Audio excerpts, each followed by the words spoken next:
యేసు ప్రేమించుచున్నాడు ministries వారు నిర్వహించు 52 రోజుల ఉపవాస ప్రార్థన ముగింపు సభ నిర్వహించు తేదీ 2024 ఆగస్టు 15వ తేదీ గురువారం సాయంత్రం 6 గంటలకు. స్థలం Amruthavani function hall near clock tower, Secunderabad. దైవజనులు బ్రదర్ జాషువా కిషోర్ గారు దైవ వర్తమానం అందించి ప్రతి ఒక్కరి కొరకు ప్రత్యేక ప్రార్థనలు చేయుదురు. శక్తివంతమైన స్తుతి ఆరాధన, హృదయాలను కదిలించే బలమైన వాక్య సందేశం, విడుదల స్వస్థత ప్రార్థనలు. రండి, పాల్గొనండి. అందరికీ ఇదే మా ప్రేమపూర్వక ఆహ్వానం. మరిన్ని వివరములకు సంప్రదించండి. మా ఫోన్ నంబర్ 9848805034. యేసు ప్రేమించుచున్నాడు మినిస్ట్రీస్ వారు నిర్వహించు 52 రోజుల ఉపవాస ప్రార్థన ముగింపు సభ. అందరూ ఆహ్వానితులే.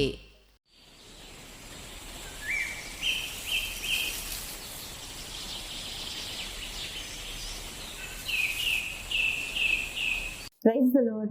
నీకోసం వేసే మాట అని దేవుని వాగ్దానాన్ని వింటున్న దేవుని బిడ్డలందరికీ హృదయపూర్వకమైన వందనాలు తెలియజేస్తున్నాను. అందరు కూడా బాగున్నారు కదా? దేవుడు మిమ్మల్ని, మీ కుటుంబాన్ని దీవించును గాక. దేవుని అత్యధికమైన కృప మీకు అనుగ్రహించి మిమ్మల్ని బలపరచును గాక. ఈ ఉపవాస ప్రార్థనలో ప్రతిదినము దేవుడు ఎంతో అద్భుతమైన రీతిగా నడిపిస్తున్నాడు. ప్రతి దేవుని బిడ్డ ఈ రోజు 50వ రోజు. నిశ్చయంగా మానక ప్రభు సన్నిధిలో ఇన్ని రోజులు ఉపవాసం ఉండి ప్రార్థించగలిగిన కృప దేవుడు మనందరికీ ఇచ్చినందుకు దేవుని ఎంతగానో స్తుతిస్తున్నాను. నిశ్చయంగా అనేక ప్రాంతాల్లో ఉండి ప్రతిరోజు ఈ వాగ్దానాలు వింటున్న బిడ్డలు ఎంతో మంది గొప్ప గొప్ప సాక్ష్యాలు ఇస్తా ఉన్నారు. మీ అందరిని బట్టి దేవుని ఎంతగానో స్తుతిస్తున్నారు. ఈ 52 రోజుల ఉపవాస ప్రార్థన ముగింపు కొడుకు మిమ్మల్ని అందరినీ కూడా ప్రేమపూర్వకంగా ఆహ్వానిస్తున్నాం. వచ్చి పాలు పొందుకోండి. దేవుడు మెక్కిల గొప్ప కార్యాలు మీ జీవితాల్లో ఈ ఉపవాస ప్రార్థనలో జరిగించును గాక. ఈ రోజు దేవుడు మనకు అనుగ్రహించిన వాగ్దానము యెషయా గ్రంథం 58వ అధ్యాయం 8వ వచనము. స్వస్థత నీకు శీఘ్రముగా లభించును. ఆమేన్. ఒకసారి బిగ్గరగా ఆమెన్ చెప్పండి. ప్రియ దేవుని బిడ్డ, దేవుడు ఎంత చక్కటి వాగ్దానాన్ని మనకు అనుగ్రహిస్తున్నాడు చూడండి.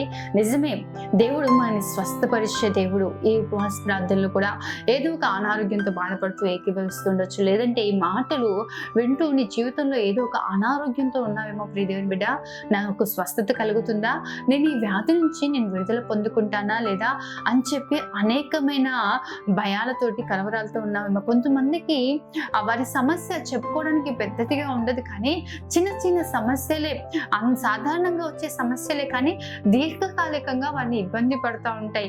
కొంతమందికి తలనొప్పి ద్వారా కావచ్చు, బలహీనతలు, ఎముకల్లో బలహీనతలు కావచ్చు, నడుము నొప్పి కావచ్చు, అనేకమైన బలహీనతలు వారిని ఏం చేస్తూ ఉంటాయంటే వారు అనుదినం చేసుకునే పనిని కూడా సరిగ్గా చేసుకోవడానికి, వారి అనుదిన పని కూడా ఒకరి మీద ఆధారపడవలసిన పరిస్థితుల్లో వారి పనులు వారు చేసుకోలేక చాలా మంది నిస్సహాయతతో వారి మీద వారికే విసిగొస్తూ ఉంటుంది. నా సమస్య చెప్పుకోవడానికి అంత పెద్దది కాదు, కానీ నేను చాలా సఫర్ అవుతున్నాను అన్నవారు కూడా ఒకవేళ ఈ మాటలు వింటున్నారేమో. ప్రియ దేవుని బిడ్డ, నీ కుటుంబ సభ్యులు కానీ ఎవరైనా అనారోగ్యాలతో బాధపడుతూ ఎంతో ఇబ్బంది పడుతున్నారేమో. ఈ ఉదయకాలం దేవుడు మనతో వాగ్దానం చేస్తున్నాడు. స్వస్థత నీకు శీఘ్రంగా లభించును. విశ్వాసంతో దేవుని సన్నిధిలో కనిపెట్టి ప్రార్థించను. ప్రియ దేవుని బిడ్డ, దేవుడు నేను స్వస్థపరిచే దేవుడు. నిర్గమకాండంలో ఒక చక్కని మాట రాయబడి ఉంటది. ఏమని అంటే, మీరు నా ఆజ్ఞలు గైకొని నా మాట విని నా మాటను అనుసరించి మీరు నివసించిన ఎడల మిమ్మల్ని స్వస్థపరచు యెహోవాను నేనే. నిజమే ప్రియ దేవుని బిడ్డ, దేవుడు స్వస్థపరచుటకు శక్తిమంతుడు. ఆయన నీకు ఆరోగ్యాన్ని కలగచేయగలుగుతాడు. ఆయన ఆరోగ్య ప్రదాత అయిన దేవుడు. ప్రభు హస్తాలకి నిన్ను అప్పగించుకొని దేవుని మాట జాగ్రత్తగా వినండి ప్రియ దేవుని బిడ్డ.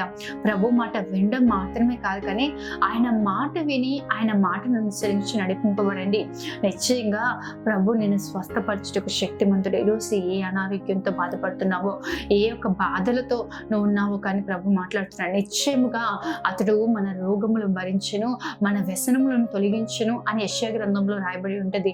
దేవుడు ఆయన పొందిన గాయముల ద్వారా మనని స్వస్థపరిచే దేవుడు. ఈరోజు ఏ అనారోగ్యంతో బాధపడుతున్న ప్రతి బిడ్డ, గర్భ సంబంధమైన వ్యాధులు నిన్ను చుట్టుముట్టాయేమో, అనేకమైన బలహీనతలతో నువ్వు ఉన్నావేమో, దీర్ఘకాలికంగా ఏదో ఒక వ్యాధి బలహీనత, సైనస్ కానీ లేదంటే ఎన్నో ఇబ్బందుల చేత నువ్వు ఉన్నావేమో. సీజనల్గా కూడా కొంతమందికి కొన్ని డిసీజెస్ బాధపడుతూ ఉంటారు, ఎంతో ఇబ్బంది పడుతూ ఉంటారు, నలుగురిలోకి వెళ్ళలేరు, నలుగురితో మాట్లాడలేరు.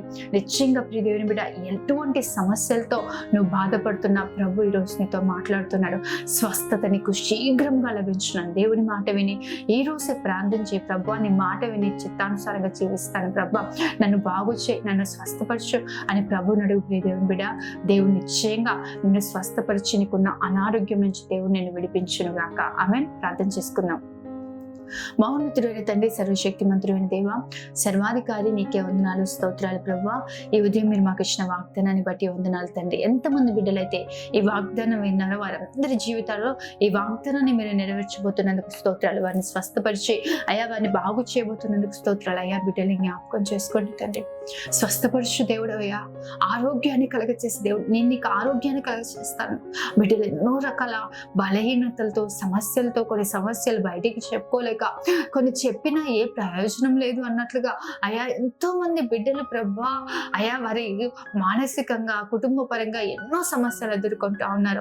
బిడ్డలను ఒక్కసారి కృపతో జ్ఞాపకం చేసుకోండి, స్వస్థపరచండి, ప్రతి బలహీనతల నుంచి విడిపించండి, ఆరోగ్యవంతులుగా మార్చండి. నీతి సూర్యుడు నీ పైన ఉదయించును, ఆయన రెక్కలు నీకు ఆరోగ్యాన్ని కలగచేస్తాయి, క్రొవ్విన దూడలలో మీరు గంతులు వేస్తారన్న ప్రభు. అటు రీతిగా బిడ్డలు దీవించి కృప చూపించమని యేసు నామములో అడుగుతున్నాను తండ్రి.